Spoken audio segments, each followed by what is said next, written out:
So what do you make what's going on these days? We're in very strange times, aren't we? We are indeed, Niall. I'll just say something briefly. This has all been prophesied. It sounds like a very easy answer to give you, but we are personally not surprised at what we see now, because we have been praying for this for many, many years and watching and waiting for the fulfillment of Our Lady's promise in Fatima. Okay. Her prophecies that if Russia is not consecrated, she will spread her errors throughout the world. The good will be martyred. The Holy Father will have much to suffer. Various nations will be annihilated. And these prophecies are now unfolding before us. So this is what we are watching happening now. We are in these times now.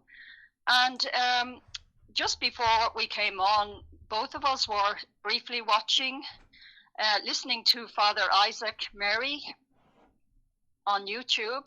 He has just recently put up a talk on YouTube. He's a very good Franciscan priest in America. Okay. And he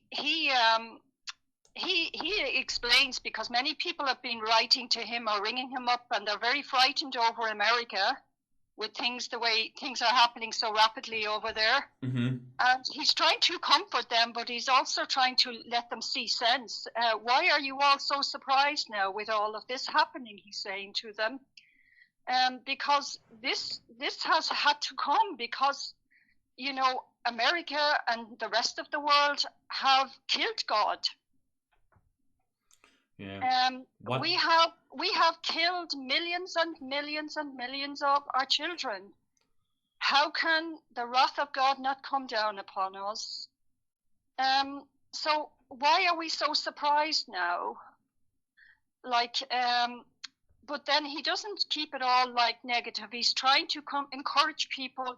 Please, please turn to Our Lady. She is the answer now. Turn to Our Lady and pray to her, and she will give you encouragement and strength to cope. And be not afraid.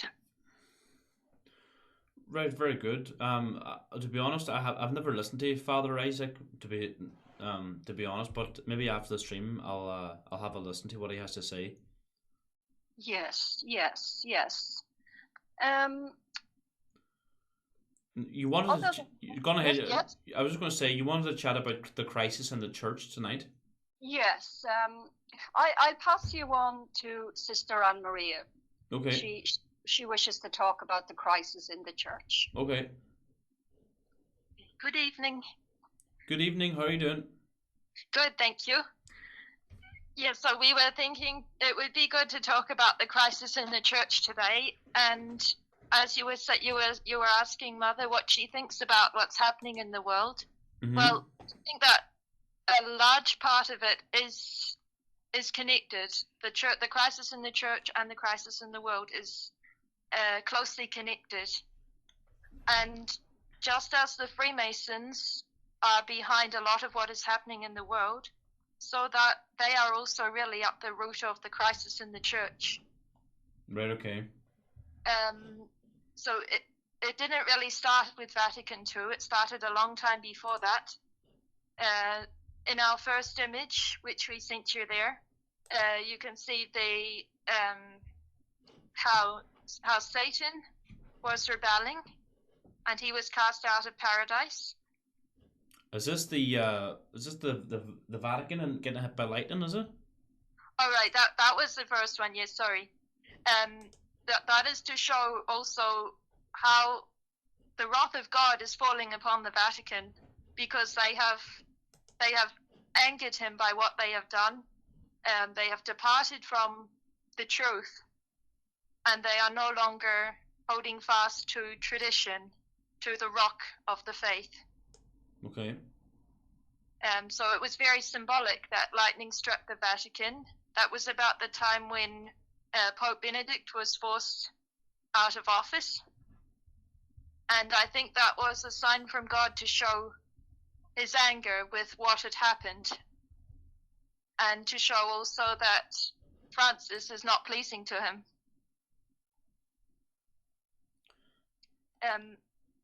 So yes, in the second image we have the when Satan was cast out of paradise, cast out of heaven. Okay, I'll get it up now. And ever since then he has made war upon the church, upon the people of God. He has been angry with us because we have the opportunity to gain what he lost. And all through the ages, he has tried various ways to attack the church and to turn people away from God. But largely, at the beginning at least, he used open persecutions. He used in the Old Testament, there were the Egyptians, there were many wars, people fighting with the Israelites. In the New Testament, you had the Roman emperors persecuting the Christians until the year 300 or about then. There were many martyrs, but the more the Christians were martyred, the more the faith spread. So it wasn't until about the 1700s that Satan really began to plot to destroy the church from within. And this was about the time when Freemasonry began. In our third image, I believe you have an image of Voltaire. Yeah, I'll get it up right now. He was one of the most influential people in spreading Freemasonry. He was born a Catholic and given a very Catholic education, but he soon left the church when he came into young adulthood. He left the church and he became filled with hatred for it. And the Society of Freemasons, they were only newly founded, and he joined them. And he was so influential, he was largely responsible for spreading it all throughout France and Europe.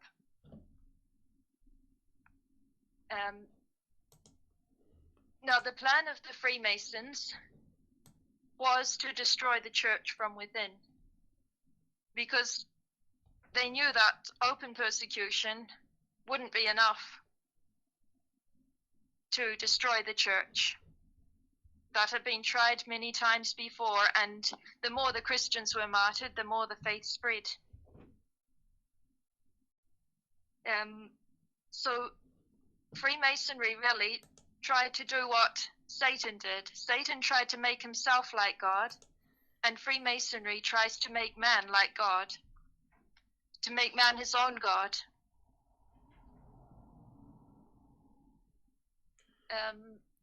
And reason, not faith, is the goal of the Freemasons. They promote a religion of all religions, a universal brotherhood. And everybody is supposed to get on well with everybody else. These were the principles behind the French Revolution, which took place in 1789. And they're also the reason why the Freemasons stir up so many wars. And what we're seeing today, all the chaos in society, that is also due to the Freemasons. They want to create chaos because it is a tactic of Satan to divide and conquer. And when there is a war, people tend to be divided and therefore more easily conquered.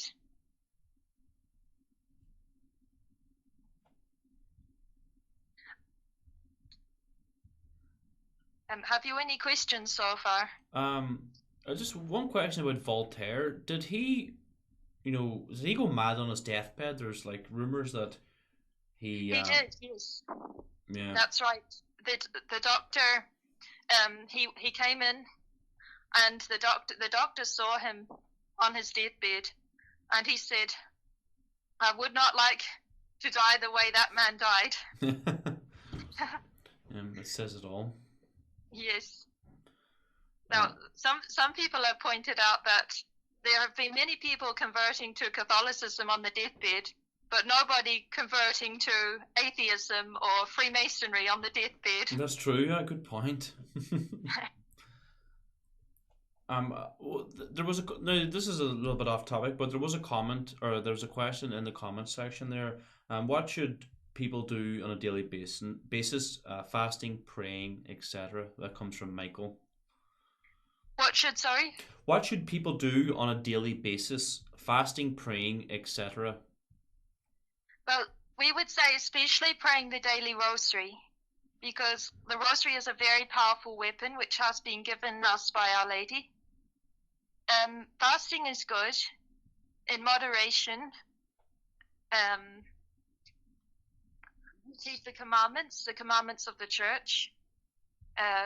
Set aside a little time, at least, even 5 or 10 minutes, just for prayer from the heart, I would say, rather than reading from a book, to speak to God in your own words.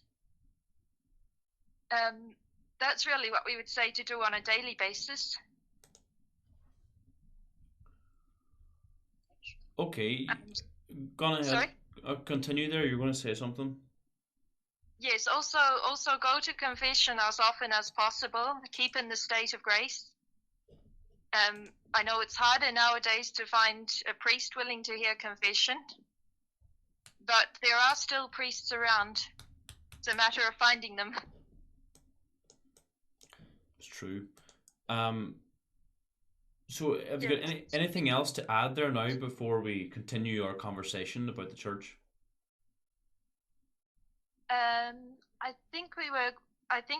We were talking here about the French Revolution. We were about to move on to Our Lady of La Salette, I think. Okay. Because she prophesied what would happen in these times. She said the church will witness a frightful crisis, and that's exactly what we are seeing today. She said Rome will lose her faith and will become the seat of the Antichrist. Wow. And I think this prophecy has pretty much almost been fulfilled right now before our eyes. What was her backstory?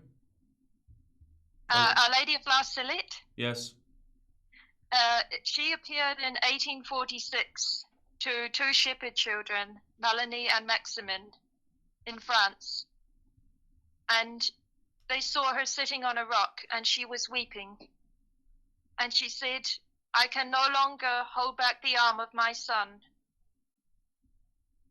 If people do not stop working on Sundays and blaspheming God, a worse war will break out." She prophesied the failure of the potato crop in Ireland, and this prophecy was fulfilled. And she said that these were punishments from God because people had turned away from him. So she prophesied what would happen in these times. She said that the church would be in eclipse. And I don't know if you've heard of Archbishop Vigano, but he speaks about the church being in eclipse. Yeah. He speaks about 2 separate churches. There's the true church, and then there is another, a deep church, he calls it, which it resembles in the external things, it resembles the true church, but it is kind of overshadowing the true church, just like in an eclipse, the moon obscures the sun. Right. Okay. And that's how he explains it. He's a very good speaker, very good to listen to, because he can see what is happening. This is Cardinal Vigano? Archbishop Vigano. I think he's not a cardinal yet. Okay, right, Archbishop. He is in hiding. He has Okay. to. He had to go into hiding because he exposed McCarrick, Cardinal McCarrick. Right. Okay. Exposed the pedophile or the sex abuse of Cardinal McCarrick. And that's they're after him. They're after Okay. him. Very interesting. And just out of interest, what is his position on, I guess the SSPX and all that? You know, if he's part of the Novus Order Church. I think he's not actually a part of it, but he fully supports what Archbishop Lefebvre did. Archbishop Lefebvre, he founded the Society of Saint Pius X, and Archbishop Vigano was full of praise for what he did. He was one of the few who stood up at the Second Vatican Council and refused to go along with it. Okay. Very interesting indeed. So there's also another interesting document which was published in 1859. It's known as the Alta Vendita. Okay. I think that you'll see that in the next image. Okay. It was written by Freemasons. It was from a high-ranking Freemason, and somehow it came into the hands of, I think, a Catholic priest, Right. and he published it. It was a plan of the Freemasons to take over the church and to destroy it from within, and it detailed how they planned to accomplish it. They planned, first of all, to get to the youth because they were more easily influenced. They would try and get, say, some people influenced with the Freemasonic ideals. They would get them into the schools to be teaching the young boys, the young seminarians even. Yeah. And they would keep up an outward appearance of being loyal Catholics, but really they were corrupting the young. And then these young men, they went on to become priests, and eventually some became bishops and even cardinals. And that was the plan of the Freemasons, to get some of their highest, some of the highest ranking men in the church influenced by Freemasonry, and therefore they would be in a better position to destroy the church. And they also were responsible, I imagine, through the social media, through the newspapers, for spreading a lot of scandalous stories and calumnies about priests and religious, and therefore causing many people to have a lesser regard and less respect for the priests and the clergy.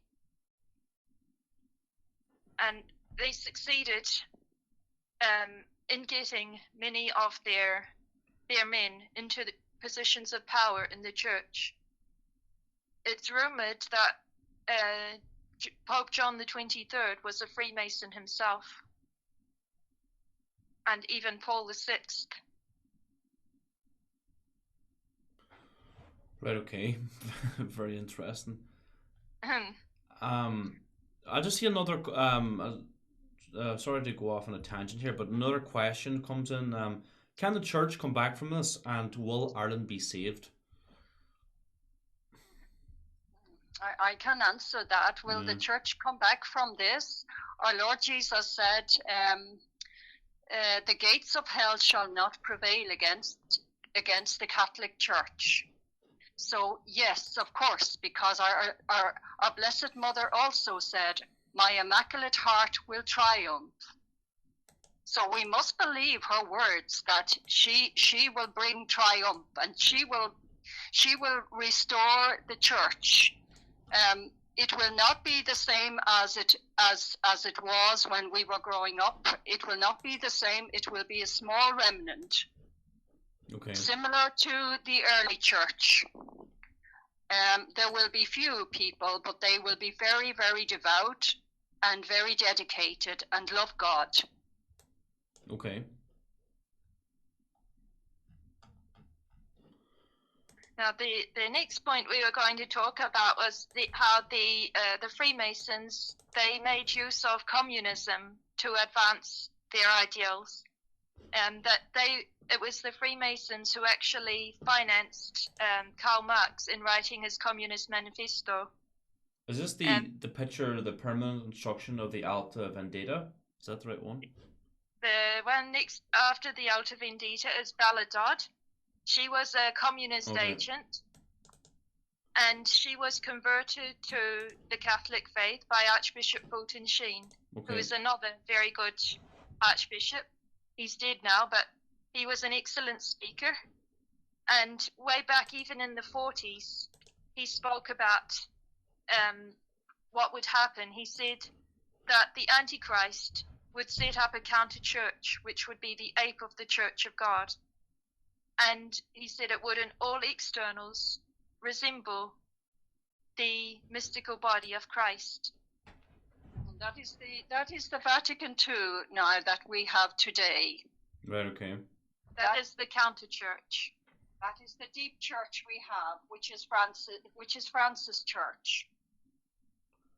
So Baladod, she was converted from communism, and she said how she herself was responsible for placing many, over 1,000 young men in seminaries who were influenced with communist ideals. And she said that many of them had risen to positions of power in the church. 4 of them were already cardinals. And that was back in 1952. In 1953, Manning Johnson, he was another communist who was converted, and he also said that the communist policy of infiltrating seminaries was successful even beyond their own expectations. Wow, right, okay. So all of this really prepared the way for the Second Vatican Council, and that took place in 1962. So many of the council fathers, those who participated in it, they were already filled with the communist and the Freemasonic ideals. So it didn't take very much to bring it out into the open and openly propagate it. Now, Cardinal Leo Joseph Swainens, he was one of the cardinals who took place in Vatican II, and he himself called Vatican II the 1789 of the Church. In other words, the revolution in the Church, parallel to the French Revolution. Right, okay. And it was the Second Vatican Council which really introduced the new theology, or the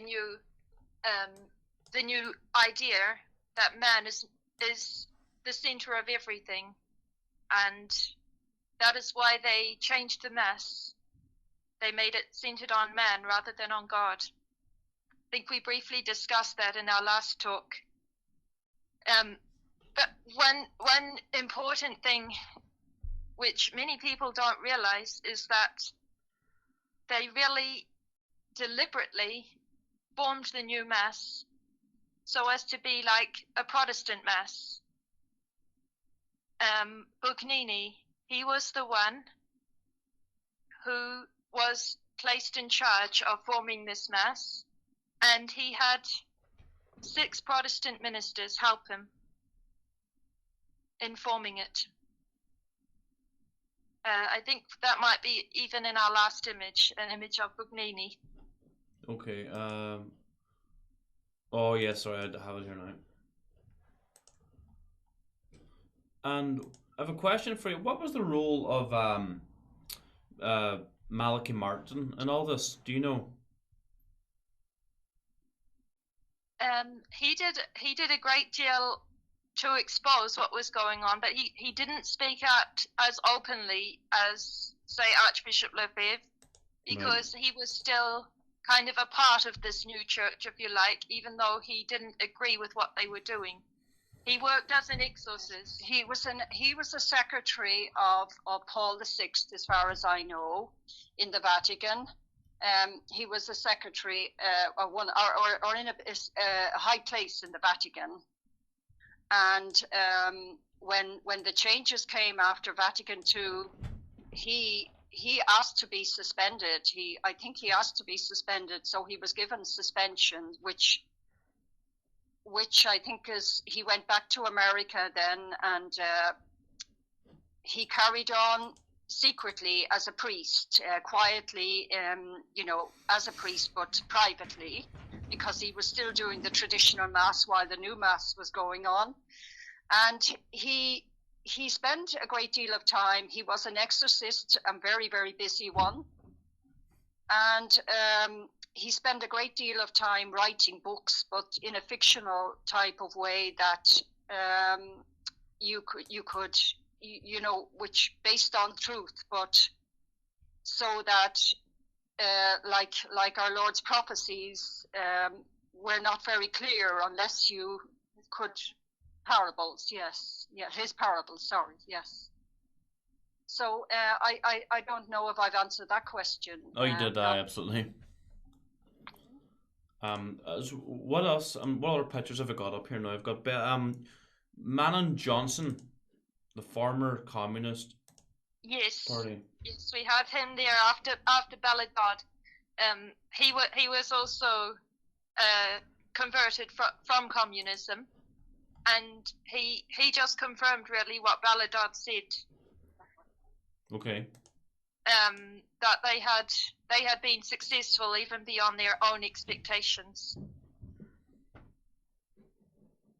Okay, and then the next is I have a picture of the Second Vatican Council itself, I believe. Yes. Are there any other questions from people? Let me go to the live chat really quickly here to see what everyone's saying.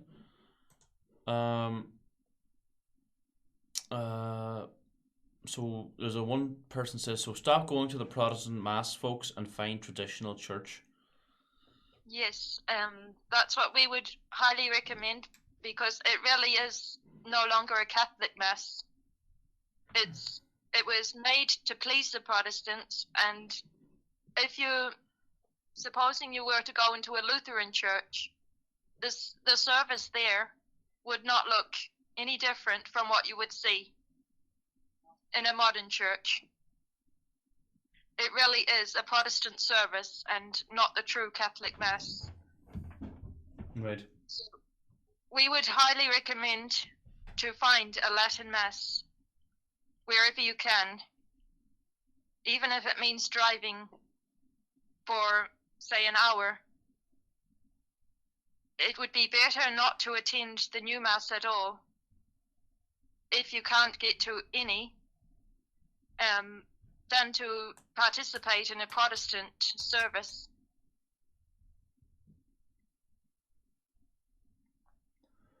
All right.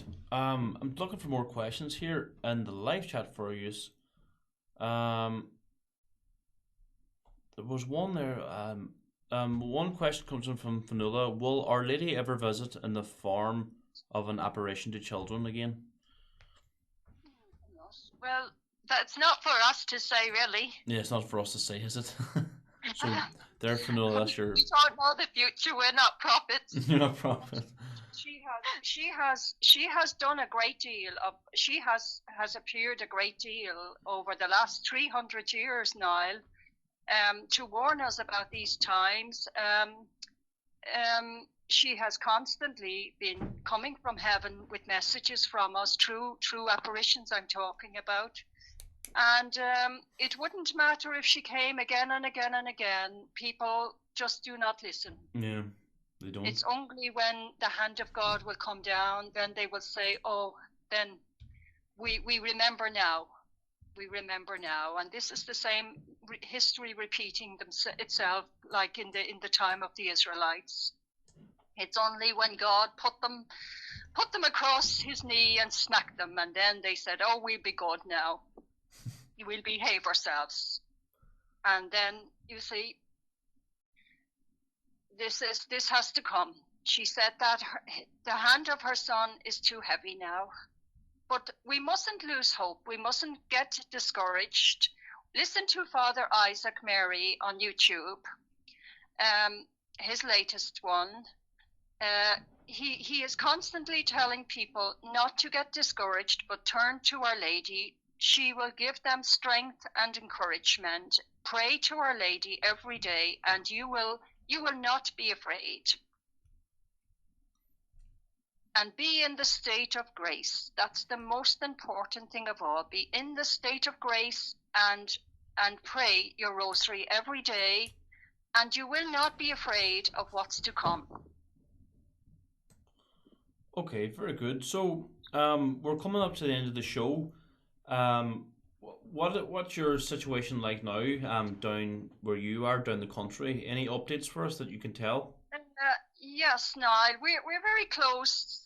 We're very close to signing for a piece of land here in County Cork. We were going to do so today, but there was a small piece of paperwork required, and sometime this week we expect to be called to sign for a piece of land we are about to purchase.